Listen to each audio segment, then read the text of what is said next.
Hello friends, ഇന്ന് പെട്ടെന്ന് തന്നെ ചെയ്തെടുക്കാൻ പറ്റുന്ന ഒരു റവ കേസരിയുടെ റെസിപ്പിയാണ്. ഇതിനു വേണ്ടി ഞാനൊരു പാൻ അടുപ്പിൽ വെച്ച് അതിലേക്ക് 2 ടേബിൾ സ്പൂൺ നെയ്യ് ചേർത്ത് കൊടുത്തിട്ടുണ്ട്. പിന്നെ അണ്ടിപ്പരിപ്പൊന്ന് വറുത്തെടുക്കണം. പിന്നെ മുന്തിരി ഒന്ന് വറുത്തെടുക്കണം. അണ്ടിപ്പരിപ്പ് മുന്തിരിയൊക്കെ നിങ്ങളുടെ ഇഷ്ടത്തിന് ചേർത്ത് കൊടുക്കാം. മുന്തിരി ഒന്ന് വറുത്തെടുത്തതിന് ശേഷം ഇതിലേക്ക് റവ ചേർത്ത് കൊടുക്കുന്നുണ്ട്. ഇതിനി നല്ലപോലെ ഒന്ന് വറുത്തെടുക്കണം. റവയുടെ കളറൊന്നും മാറിപ്പോവരുത്. ഇവിടെ റവയൊക്കെ നല്ലപോലെ റോസ്റ്റായി വന്നിട്ടുണ്ട്. ഇനി ഇത് നമുക്ക് വേറൊരു പാത്രത്തിലേക്ക് മാറ്റി കൊടുക്കാം. പിന്നെ ഞാൻ വേറൊരു പാൻ അടുപ്പിൽ വെച്ചിട്ടുണ്ട്. ഇതിലേക്ക് 2.25 കപ്പ് വെള്ളം ചേർത്ത് കൊടുത്തിട്ടുണ്ട്. പിന്നെ ഇതിലേക്ക് 1/4 ടീസ്പൂൺ ഏലക്കാപ്പൊടി ചേർത്ത് കൊടുത്തിട്ടുണ്ട്. പിന്നെ കുറച്ച് മഞ്ഞൾപ്പൊടി ചേർത്ത് കൊടുക്കുന്നുണ്ട്. ഇതൊരു കളറിന് വേണ്ടിയാണ് ചേർത്ത് കൊടുത്തത്. ഇതിന് പകരം കുങ്കുമപ്പൂവോ ഫുഡ് കളറോ ചേർത്ത് കൊടുക്കാം. കളറ് ചേർത്തില്ലെങ്കിലും കുഴപ്പമൊന്നുമില്ല. പിന്നെ ഇത് നല്ലപോലെ തിളച്ച് വരുമ്പോൾ റവ ചേർത്ത് കൊടുക്കുന്നുണ്ട്. കുറച്ചായി ചേർത്ത് ഇതുപോലെ ഒന്ന് മിക്സ് ചെയ്ത് കൊടുക്കാം. ഈ സമയത്ത് സ്റ്റൗ സിമ്മിലേക്ക് മാറ്റി കൊടുക്കണം. ഇവിടെ റവ മുഴുവനായിട്ട് ചേർത്ത് കൊടുത്തിട്ടുണ്ട്.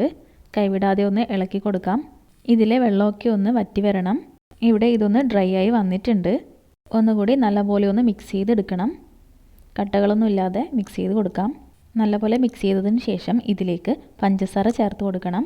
ഞാനിവിടെ 1 കപ്പ് പഞ്ചസാരയാണ് ചേർത്ത് കൊടുക്കുന്നത്. ആദ്യം കുറച്ച് ചേർത്ത് കൊടുത്ത് നല്ലപോലെ ഒന്ന് മിക്സ് ചെയ്തെടുക്കാം.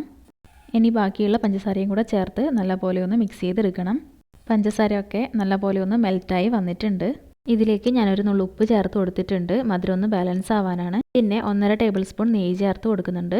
നെയ്യൊക്കെ നിങ്ങളുടെ ആവശ്യത്തിന് ചേർത്ത് കൊടുക്കാം. പിന്നെ ഇത് നല്ലപോലെ ഒന്ന് മിക്സ് ചെയ്തെടുക്കണം. ഇതിലെ വെള്ളമൊക്കെ ഒന്ന് ഡ്രൈ ആയി വരണം. ഒന്ന് ഡ്രൈ ആയി വന്നതിന് ശേഷം ഇതിലേക്ക് വറുത്ത് വെച്ച അണ്ടിപ്പരിപ്പും മുന്തിരിയും ചേർത്ത് കൊടുക്കുന്നുണ്ട്. പിന്നെ ഇത് നല്ലപോലെ ഒന്ന് മിക്സ് ചെയ്തെടുക്കണം. ഇനി സ്റ്റൗ ഓഫ് ചെയ്ത് കൊടുക്കാം. ചൂടാറുന്നതിന് മുമ്പ് തന്നെ നമുക്ക് ഇഷ്ടമുള്ള ഷേപ്പിൽ ഇതൊന്ന് മോൾഡ് ചെയ്തെടുക്കാം. നമ്മുടെ റവ കേസരി റെഡി ആയിട്ടുണ്ട്. എല്ലാവരും ഒന്ന് ട്രൈ ചെയ്ത് നോക്കണം. വീഡിയോ ഇഷ്ടപ്പെട്ടാൽ ലൈക്ക് ചെയ്യാനും സബ്സ്ക്രൈബ് ചെയ്യാനും മറക്കരുത്.